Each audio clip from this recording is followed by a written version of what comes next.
ضحاک نے اجرت کا اظہار کرتے ہوئے قتیلہ کو کہا، ذرا جلدی کریں، اب صبر کرنا مشکل ہو رہا ہے اور مجھے تمہارے مقابلے کے لیے صرف ڈھال کافی ہوگی۔ قتیلہ فراخ دلی سے بولی، اگر تمہارے ساتھیوں کے دل میں بھی ملکہ قتیلہ سے شادی کی خواہش ہے تو تم مقابلے کے لیے اکٹھے میدان میں اتر سکتے ہو۔ احمق تو نہیں ہوں، یہ چھوکری اور سرداری تو بس ضحاک ہی کو ملے گی۔ امریل مقابلے کی جگہ تیار کراؤ۔ قتیلہ کوشش کے باوجود چہرے کی لرزش پر قابو نہیں پا سکی تھی۔ امریل جانتا تھا کہ اس کا غصہ آخری حدوں کو چھو رہا تھا۔ تھوڑی دیر بعد وہ کھلے میدان میں موجود تھے۔ بنو ضبط کی لڑکی اور جوان عورتیں سسکیاں بھرتے مظلومے سے اپنے ارد گرد پھیلے مسلح افراد کو گھور رہی تھی۔ وہاں بڑی تعداد میں بچے بھی موجود تھے اور ان کا رونا دھونا تسلسل سے جاری تھا۔ کچھ شیخوں اور بچوں کو عورتوں نے اپنی چھاتوں سے لگایا ہوا تھا۔ قتیلہ کے حکم پر امریل نے ایک تلوار اور ڈھال ضحاک کے حوالے کر دی تھی۔ گو ضحاک نے تلوار بے پرواہی سے ہاتھ میں تھامی تھی کہ اسے قتیلہ جیسی دوشیزہ کے لیے ڈھال بھی غیر ضروری لگ رہی تھی۔ ایسی نرم و ملائم اور البیلی لڑکی کو تو خالی ہاتھوں سے بے بس کرنا اس جیسے مرد کے لیے چندہ دشوار نہیں تھا۔ البتہ اس کے حوالے تلوار کرتے وقت قوی ہیکل امریل حبشی امریل کی آنکھوں میں بشیدہ استہزاء نے اسے چھمبے میں ضرور ڈالا تھا۔ مقابلہ شروع ہونے سے پہلے منقر بن اسقع نے قتیلہ کے قریب جا کر سرگوشی کی، ملکہ قتیلہ، ضحاک بن عتیق ہمارے قبیلے کے بہترین جنگجو زیاد بن تابوت کا سب سے اچھا شاگرد ہے۔ زیاد کے علاوہ اس نے آج تک کسی سے شکست نہیں کھائی، بہتر ہوگا اپنے ارادے سے باز رہے۔ وہ متبسم ہوئی، ملکہ قتیلہ کو تمہارا خلوص پسند آیا منقر؟ سامنے کھڑی بنو ضبط کی کنواریوں اور بیواؤں میں اپنی بیوی پسند کرنے کا موقع ملکہ قتیلہ تمہیں سب سے پہلے دے گی۔ منقر کچھ نہ سمجھنے والے انداز میں پیچھے ہٹ گیا تھا۔ اس دوشیزہ کے لہجے میں کچھ ایسا ضرور پوشیدہ تھا جس نے اس کی دل کی دھڑکن کو تیز کر دیا تھا۔ امریل کے کہنے پر مقابلے کی شروعات ہوئی تھی۔ قتیلہ نے ایک گہری نظر سے بے پرواہی سے تلوار پکڑے ضحاک پر ڈالی جس کے ہونٹوں پر استہزائی ہنسی کھیل رہی تھی۔ ضحاک بن عتیق کو یہ دن بھی دیکھنے تھے کہ ایک چھوکری کے ساتھ مقابلہ کے لیے تماشائی بنا کھڑا ہے۔ یقیناً میں سرداری کے حصول کے لیے بھی کسی عورت سے مقابلے پر تیار نہ ہوتا، لیکن کیا کروں، تمہاری شکل و صورت اور حسن نے اچھے بھلے کی تمیز بھلا دی ہے۔ تم مادہ ریچھ سے بھی زیادہ احمق ہو ضحاک۔ زہریلے لہجے میں مشہور کہاوت دہراتے ہوئے وہ بجلی کے کوندے کی طرح اس کی جانب لپکی۔ ضحاک وہ مشکل اس کا وار اپنی ڈھال پر سہار سکا تھا۔ پہلے وار کے بعد قتیلہ کی تلوار دوبارہ اسی تیزی سے اور شدت سے ضحاک کے جسم کی طرف بڑھی۔ اس نے بے ساختہ چند الٹے قدم لے کر اپنی جان بچائی۔ ایک دم اس کی بے نیازی اور بے پرواہی سنجیدگی پر غالب آ گئی تھی۔ تلوار کے دستے پر گرفت جماتے ہوئے اس نے پینترا بدلا اور اپنی تلوار قتیلہ کی تلوار سے بھڑا دی۔ تلواروں کے ٹکرانے کی چھن چھناہٹ ٹوٹ رہی اور چھن چھن کے معدوم ہونے سے پہلے قتیلہ کی ٹانگ پوری قوت سے اس کے پیٹ سے ٹکرا چکی تھی۔ پیٹ میں اٹھنے والے درد کی لہر بڑی مشکل سے قابو پاتے ہی وہ اچھل کر پیچھے ہوا اور چند قدم الٹے پاؤں ہٹتا چلا گیا۔ قتیلہ نے تلوار کو اپنے ہاتھ میں ہی پھرکی کی طرح گھما کر دائیں ہاتھ کو بائیں جسم کے چاروں طرف گھمایا، یوں جیسے بغیر کسی مقابل کے لوگوں کے سامنے تلوار بازی کا مظاہرہ کیا جاتا ہے، اور پھر چکر کاٹتے ہوئے ضحاک کے قریب ہوئی۔ ضحاک بھی تیار تھا۔ اس نے تیزی سے ہاتھ گھمایا۔ اس کا وار قتیلہ نے ہلکی سی جھکائی دے کر خطا کیا، ساتھ ہی اس کی تلوار ضحاک کی طرف بڑھی جسے اس نے ڈھال پر سہارا تھا، لیکن اتنی دیر میں قتیلہ نے بائیں ہاتھ میں تھامی مضبوط چرمی ڈھال پوری قوت سے اس کے چہرے پر دے ماری۔ ضحاک کے 2 دانت ٹوٹ کر باہر آ گرے۔ خون تھوکتا ہوا وہ دوبارہ الٹے قدموں پیچھے ہٹا۔ اس کے چہرے پر چھائی سنجیدگی پریشانی میں تبدیل ہو چکی تھی۔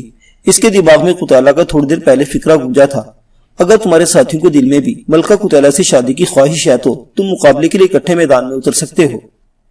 وہ اس وقت مذکورہ فکرے کی سنگینی پر غور نہیں کر سکا تھا۔ بلا شبہ وہ فکرہ ایک دوشیزہ کے یاقوتی ہونٹوں سے ادا ہوا تھا، جس کی نقری آواز بھی سننے والوں کی سماعتوں کو بہت بڑی معلوم ہوتی تھی، لیکن ان الفاظ کی ادائی کے پیچھے جو اعتماد تھا اس کا ادراک ضحاک کو اب ہو رہا تھا۔ گہرے سانس لے کر اس نے اپنی طباعی مجتمع کی اور پر اعتماد انداز میں پینترے بدلتی یوشیا کی طرف متوجہ ہوا، جس کی دنبالہ آنکھوں سے نکلنے والی تپش اسے حساسا کیے جا رہی تھی۔ تلوار اس کے ہاتھ میں یوں گھوم رہی تھی جیسے وہ ہاتھ میں رسی تھامے گھما رہی ہو۔ اس نے آج تک کسی اور جنگجو کو اس چابک دستی سے تلوار گھماتے نہیں دیکھا تھا۔ اتنی تیزی سے اس کا استاد زیاد بن تابوت بھی تلوار نہیں گھما سکتا تھا۔ ضحاک کو اپنی عزت خاک میں ملتی محسوس ہو رہی تھی۔ پہلی بار اس پر نظر پڑتے وقت ضحاک کو محسوس ہوا تھا کہ وہ انسان نہیں کوئی اپسرا یا پری ہے، اور وہ اس وقت بھی سے یہی محسوس ہو رہا تھا کہ وہ کوئی انسان نہیں، البتہ پری اور اپسرا کی تشبیہ کی جگہ بدرو یا چھلاوے نے لے لی تھی، گویا کہ اس تیزی سے حملہ آور ہونا کسی آدمی کے بس سے باہر تھا۔ قتیلہ اس کے قریب پہنچ چکی تھی، تلواریں ایک بار پھر ٹکرائی تھی۔ اس مرتبہ ضحاک نے اپنی لات قتیلہ کے پیٹ میں مارنے کی کوشش کی تھی۔ پیچھے ہٹنے کے بجائے قتیلہ نے پہلو بجاتے ہوئے اس کا وار خطا کیا۔ ٹانگ کے ہدف پر نہ لگنے کی وجہ سے وہ ذرا سا لڑکھڑایا اور قتیلہ جیسی لڑاکا سے بعید تھا کہ وہ مخالف کی اس باقاعدگی کا فائدہ نہ اٹھاتی۔ اس کے سنبھلنے سے پہلے قتیلہ کی زوردار لات اس کے پہلو میں لگی۔ ضحاک نے تلوار کی نوک ریت میں گاڑتے ہوئے دستے پر ہاتھ ٹیک کر بڑی مشکل سے خود کو گرنے سے بچایا تھا۔ اس کے ساتھ اس نے اپنی ڈھال قتیلہ کی بجلی کی طرح لپکتی تلوار کے سامنے پکڑی اور پھر ایک دم قلابازی کھاتے ہوئے وہ قتیلہ کی زد سے نکل گیا تھا۔ زمین سے اٹھ کر 2-3 قدم دوڑتے ہوئے اس نے قتیلہ سے مزید فاصلہ پیدا کیا۔ اس کا سانس دھونکی کی مانند چل رہا تھا، پسینے کی دھاریں چہرے پر ایک تسلسل سے روا تھی۔ اس کے برعکس قتیلہ کا سانس بالکل ہموار چل رہا تھا، البتہ پسینے کے قطرے اس کی شفاف گندمی جلد پر موتی کی طرح پھیل رہے تھے۔ یہ علیحدہ بات تھی کہ وہ خوشکن نظارہ ضحاک کے دل کو نہیں لبھا رہا تھا۔ موت کے فرشتے کی صورت اتنی خوبصورت بھی ہو سکتی ہے، یہ ضحاک کو آج پتہ چلا تھا۔ قتیلہ کے قریب پہنچنے تک وہ سنبھل گیا تھا۔ دونوں کی تلواریں ایک تسلسل سے چند بار ٹکرائی اور پھر ضحاک نے پوری مہارت استعمال میں لاتے ہوئے ایک زوردار وار کیا جسے قتیلہ نے ڈھار پر سہارا تھا۔ اس کے ساتھ ہی ضحاک نے ایک دم گھٹنا زمین پر ٹیکتے ہوئے پوری قوت سے تلوار دوبارہ گھمائی۔ اب کے قتیلہ کے ہاتھ میں پکڑی ڈھال کی وجہ سے اس نے قتیلہ کے پیٹ کو نشانہ بنانے کی کوشش کی تھی۔ یہ ضحاک کا خصوصی داؤ تھا۔ قتیلہ کے لیے پیچھے ہٹنے، نیچے جھک کر وار خطا کرنے کا موقع ختم ہو چکا تھا۔ وہ صرف اپنے بدن کو زمین پر گرا کر اس وار سے بچ سکتی تھی، لیکن ایسا ہونے کی صورت میں ضحاک کا اگلا وار بچانے کا موقع اس کے پاس موجود نہ ہوتا۔ وہاں موجود ہر اچھے شمشیرزن کے دماغ میں 2+2=4 کی طرح وہ صورتحال واضح تھی۔ تمام یہی سوچ رہے تھے کہ قتیلہ کو ضحاک ایسا موقع فراہم نہیں کرنا چاہیے تھا۔ البتہ امریر اور مکان مطمئن انداز میں مسکرا رہے تھے، کیونکہ ان دونوں کو اچھی طرح پتا تھا کہ قتیلہ کا ضحاک کو ایسا موقع فراہم کرنا وہ چارہ تھا جس پر مچھلی جھپٹ چکی تھی۔ ضحاک کی تلوار قتیلہ کے بدن کے قریب پہنچی۔ اس نے نہ پیچھے ہٹنے کی کوشش کی، نہ خود کو زخمی کرانا گوارا کیا، نہ زمین پر گرنے کی حماقت کی، اور نہ اتنے زوردار وار کے سامنے ترچھی تلوار تھامنے کی بے وقوفی کی۔ اس کے بجائے ایک دم اس کا گھٹنا سے اوپری بدن اس باریک اور لچکدار پودے کی طرح پیچھے کو جھکا جیسے تیز ہوا کا سامنا ہو۔ ضحاک کی تلوار اس کے جسم سے ہاتھ بھر اوپر سے گزرتی گئی تھی۔ تلوار کے گزرتے ہی وہ اس تیزی سے واپس ہوئی جس تیزی سے پیچھے کو جھکی ہوئی تھی۔ تلوار کو پوری قوت سے گھمانے کی وجہ سے ضحاک لڑکھڑا سا گیا تھا، اور اس سے پہلے کہ وہ سنبھل پاتا اس کے کندھوں پر قتیلہ کی زوردار لات لگی۔ اگر وہ زانو حالت میں نہ ہوتا تو شاید یہ لات اس کی تشریف پر لگتی ہوتی۔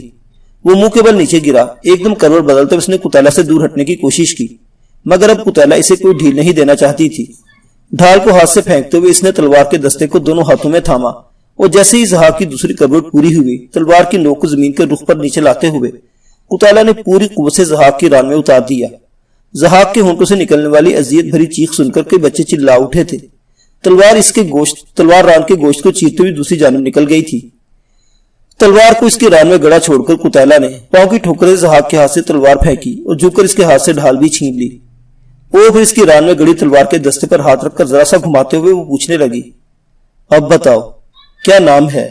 ملکہ قتیلہ کا۔ وہ فوراً بولا، ملکہ قتیلہ، ملکہ قتیلہ۔ تکلیف کی شدت سے اس کی صورت مسک ہو چکی تھی۔ بنو ترید والے ذرا اونچا سننے کے عادی ہیں، اپنی زبان کو دوبارہ زحمت دو۔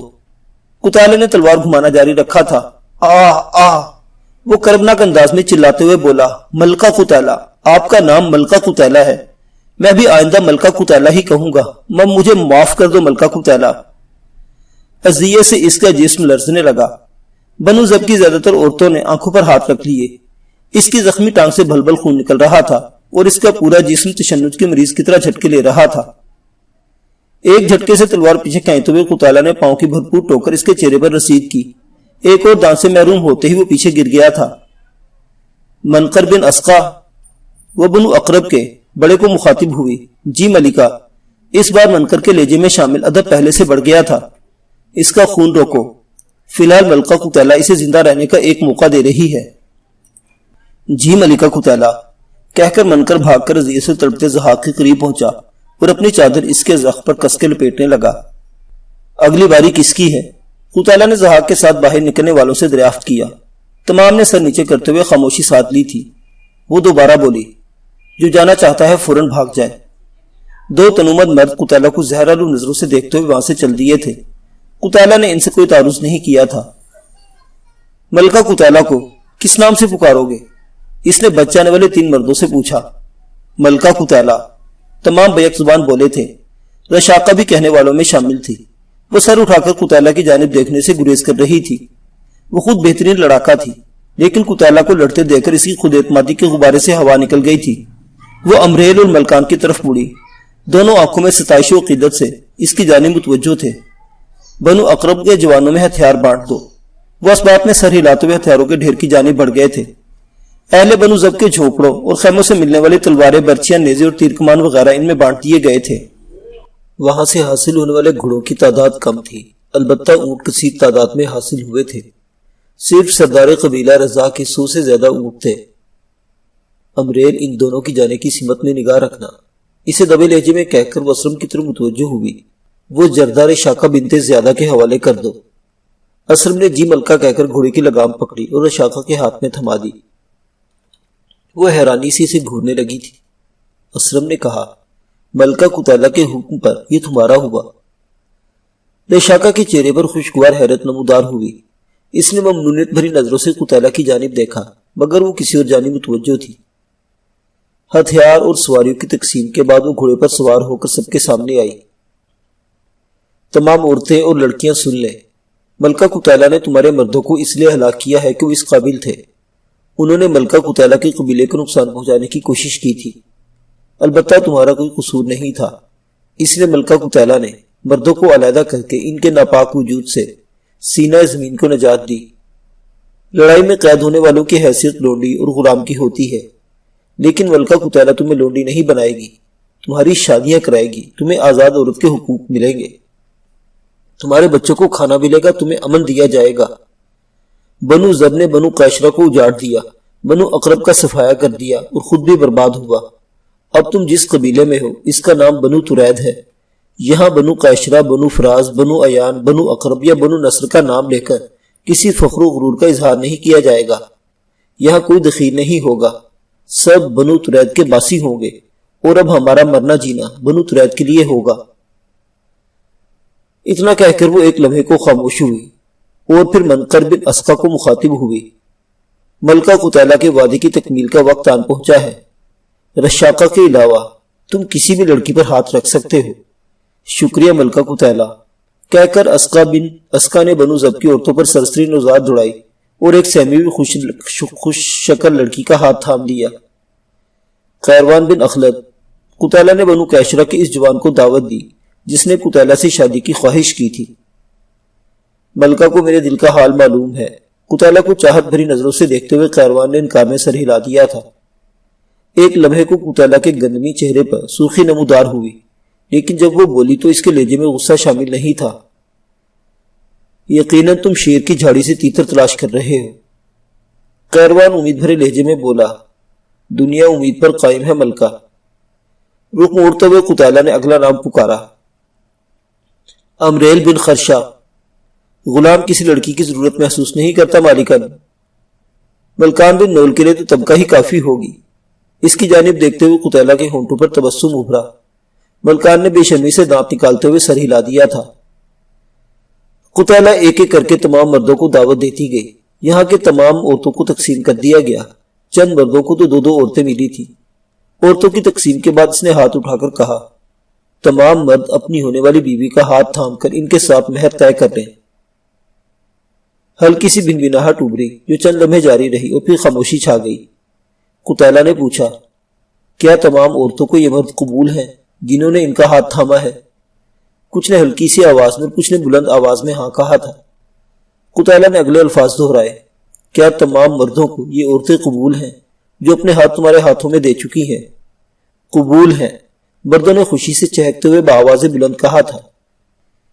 وہ پررعب لہجے میں بولی، ملکہ قتیلہ ہر اس عورت کو اس مرد کے نگاہ میں دیتی ہے جس کے ہاتھ میں اپنا ہاتھ دے چکی ہے۔ یہ کہہ کر وہ لمحہ بھر کو رکی اور پھر بولی، تمام کو ملکہ قتیلہ کی طرف سے شادی مبارک ہو۔ شادی کی مختصر تقریب کے بعد قتیلہ کے حکم پر بنو ضب کا کارآمد سامان ایک جگہ جمع کر کے اونٹوں پر لادا جانے لگا۔ اس ضمن میں قتیلہ نے عورتوں کو اپنے اپنے گھر کے سامان کا مالک بنا دیا تھا۔ سہ پہر تک وہ کوچ کے لیے تیار ہو چکے تھے۔ بچوں اور عورتوں کو اونٹ کے کجاووں میں بٹھا دیا گیا۔ تمام مرد گھوڑوں پر سوار تھے۔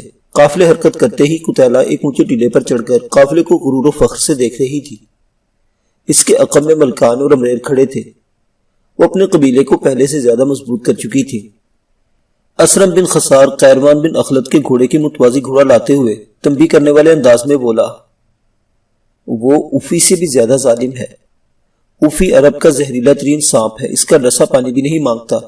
عرب جب کسی کو بہت زیادہ ظالم سمجھتے ہیں تو اسے اوفی سے تشبیہ دیتے ہیں۔ قیروان بے پرواہی سے بولا، لیکن مجھے فاختہ سے بھی معصوم لگتی ہے۔ زندگی اتنی بے قیمت تو نہیں ہے۔ اسرم نے اسے ڈرانے کی کوشش جاری رکھی۔ اس کے بغیر یقیناً بے وقت ہے۔ قیروان کے لیے وہ نصیحتیں بیکار تھی۔ اسرم نے طنزیہ لہجے میں پوچھا، کیا تمہیں امید ہے کہ اس کا ایک وار بھی سہار پاؤ گے؟ قیروان دل پر ہاتھ رکھ کر عاشقانہ لہجے میں بولا، اسے تلوار سونپنے کی ضرورت ہی کیا ہے؟ میرا دل تو اس مرگے نین کی نگاہوں کے تیروں سے ہی چھلنی ہو چکا ہے۔ اسرم فیصلہ کن لہجے میں بولا، مجھے تمہارے سانس کھٹتے نظر آ رہے ہیں۔ قیروان بے پرواہی سے بولا، اگر وہ نہ ملی تب بھی بجھنا مشکل ہے، تو کیوں نہ اس کے حصول کی کوشش میں جان دے دی جائے۔ اسے ملامت بھری نظروں سے گھورتے ہوئے اسرم نے گھوڑے کی رفتار بڑھائی اور اس اونٹ کے قریب ہو گیا جس پر اس کی دلہن سوار تھی۔ قتیلہ آخری اونٹ کے گزرنے تک وہیں کھڑی قافلے کو دیکھتی رہی۔ قافلے کے گزرتے ہی وہ ملکان کو مخاطب ہوئی، ملکان، قافلے کو احتیاط سے لے جانا، اندھیرا چھاتے ہی کسی مناسب جگہ پر پڑاؤ ڈال لینا، رات کو پہرے دار مقرر کرنے سے لاغرضی نہ برتنا۔ ملکہ قتیلہ اور امرین تمہیں جلد ہی آن ملیں گے۔ ملکان نے پوچھا، کہاں کا ارادہ ہے ملکہ؟ وہ تفصیل بتاتے ہوئے بولی، 2 آدمی دل میں کینہ لیے یہاں سے رخصت ہوئے ہیں۔ انہیں یہ بھی معلوم ہو گیا ہے کہ ملکہ قتیلہ اس وقت کہاں ہے۔ اگر بنو عامر والوں کو اس کی بھنک بھی پڑ گئی تو مشکل میں پڑ جائیں گے۔ ملکان تحسین امیز لہجے میں بولا، آپ بہت دور تک سوچتی ہیں ملکہ۔ سردار کا کام سوچنا ہی ہوتا ہے۔ اسے جواب دے کر وہ امریل کو مخاطب ہوئی، چلو۔ ملکان قافلے کی طرف چل پڑا تھا، جبکہ وہ امریل کی رہنمائی میں اس ٹیلے کی جانب بڑھ گئی جس کے پیچھے وہ دونوں غائب ہوئے تھے۔ ٹیلے کی دوسری جانب وہ گھوڑوں سے نیچے اترے، ریت پر ان کے پاؤں کے نشان ڈوبنے لگی۔ امریل بھی نیچے اتر آیا، ایک پاؤں کے نشان کے گرد دائرہ کھینچ کر وہ مشرق کی جانب اشارہ کر کے بولی، یہ تازہ نشان ہے اور وہ اس طرف گئے ہیں۔ امریل نے حیرانی سے پوچھا، مالکن کھوج لگانا بھی جانتی ہے؟ قتیلہ مسکرائی، تمہیں حیرانی ہوئی؟ وہ صاف گوئی سے بولا، اب ملکہ قتیلہ کے کسی کام پر حیرانی نہیں ہوتی۔ ملکہ قتیلہ نے یہ فن بنو نصر کے ماہر کھوجی چچا غبشان بن افشا سے سیکھا تھا۔ امریل سر ہلا کر رہ گیا۔ فرلانگ پر کا فاصلہ طے کرتے ہی ایک دم قتیلہ نے گھوڑے کی لگام کھینچی اور نیچے اٹھتے ہوئے بڑبڑائی، بری خبر، کیا ہوا مالکن؟ امریل پریشان ہو گیا تھا۔ یہاں سے انہیں سواری مل گئی تھی، 2 اونٹ ہے۔ وہ چھلانگ لگا کر سوار ہوئی اور گھوڑے کو ایڑ لگاتے ہوئے بولی، انہوں نے جو سمت اختیار کی ہے اس سے صاف ظاہر ہو رہا ہے کہ آگے جا کر انہیں وادی کا سہارا مل جائے گا۔ امریل نے بھی گھوڑے کو پوری رفتار سے بھگا دیا تھا۔ سورج آہستہ آہستہ نیچے اتر رہا تھا۔ غروب آفتاب سے پہلے قتیلہ اس بات کا یقین کر لینا چاہتی تھی کہ وہ وادی میں ہی اتر کر آگے بڑھ رہے ہیں۔ اس کے برعکس ہونے کی صورت میں وہ سہولت سے ان کا تعاقب نہ کر سکتے، کیونکہ اندھیرے کی وجہ سے وہ نقشے پا گم کر بیٹھتے، اور اگر صبح کی روشنی کا انتظار کرتے تو رات کو چلنے والی ہوا پاؤں کے نشانات تک کو مٹا دیتی۔ سب سے آگے بڑھ کر انہیں منزل کی متعین نہیں تھی، اور بنو اقرب کی تباہی کے بعد یہ اندازہ لگانا دشوار تھا کہ وہ کہاں کا ارادہ کیے ہوئے تھے۔ تھوڑا دور آ کر قتیلہ نے ایک بار پھر گھوڑا روکا۔ گھوڑے پر بیٹھے بیٹھے اس نے اونٹوں کے نقشے پا کو دیکھا، اس طرف مڑتے ہیں، یہ کہہ کر وہ شمال کی جانب مڑ گئی۔ امریل نے اندازہ لگایا اس کا مطلب ہے وہ وادی کی طرف نہیں جانا چاہتے۔ قتیلہ نے نفی میں سر ہلایا، دونوں اس علاقے سے اچھی طرح واقفیت رکھتے ہیں۔ یہ وادی لمبا چکر کاٹ کر جس مقام پر پہنچ رہی ہے وہ ناکمی سکید میں وہاں پہنچ جانا چاہتے ہیں۔ امید ہے ہم جلد ہی انہیں جالیں گے۔ امریل نے امید ظاہر کی۔ وہ صورتحال کا تجزیہ کرتے ہوئے بولی، غلط فہمی ہے تمہاری، اونٹوں کے نقشے پا کا درمیانی فاصلہ دیکھو، وہ پوری رفتار سے اونٹوں کو بھگائے ہوئے جا رہے ہیں۔ ملکہ قتیلہ کو اگر ذرا بھی شبہ ہوتا کہ وہ سواری ڈھونڈ لیں گے تو انہیں اتنی آسانی سے ڈھیل نہ دیتی، گویا انہیں تلاش کرنا ممکن نہیں رہا۔ اس کے ہونٹوں پر خوبصورت مسکراہٹ ابھری۔ ملکہ قتیلہ نے ایسا تو نہیں کہا۔ امریل بھی مسکرا دیا تھا۔ اپنے گھوڑوں کو تیز رفتاری سے دوڑاتے وہ غروب آفتاب کے وقت وادی کے کنارے پہنچ گئے تھے۔ دونوں اونٹوں کے پاؤں کے نشانات وہیں سے وادی میں داخل ہو رہے تھے۔ اس سے آگے وہ وادی ہی میں چلتے گئے۔ پاؤں کے نشانات کو وادی میں بڑھتا دیکھ کر قتیلہ کے چہرے پر اطمینان ابھر آیا۔ اندھیرا گہرا ہو رہا تھا لیکن وہ رکنے پر آمادہ نہیں تھی۔ امریل، تم وادی کے دائیں کنارے کو دیکھتے جانا، میں بائیں جانب نظر رکھتی ہوں۔ اگر انہوں نے رکنے کا فیصلہ کیا تو موذی جانوروں سے بچنے کے لیے آگ ضرور روشن کریں گے۔ امریل اس بات میں سر ہلاتے ہوئے دائیں جانب حد نگاہ تک نظر دوڑانے لگا۔ اب وہ گھوڑوں کو دل کی چال میں دوڑا رہے تھے۔ معزز سامعین حضرات، عرب و عجم کی یہ حسین داستان ابھی جاری ہے۔ بقیہ واقعات اگلی قسط میں۔ دیکھتے رہیے ناولستان، اسلامی اور تاریخی کہانیوں کا مرکز۔ اللہ حافظ۔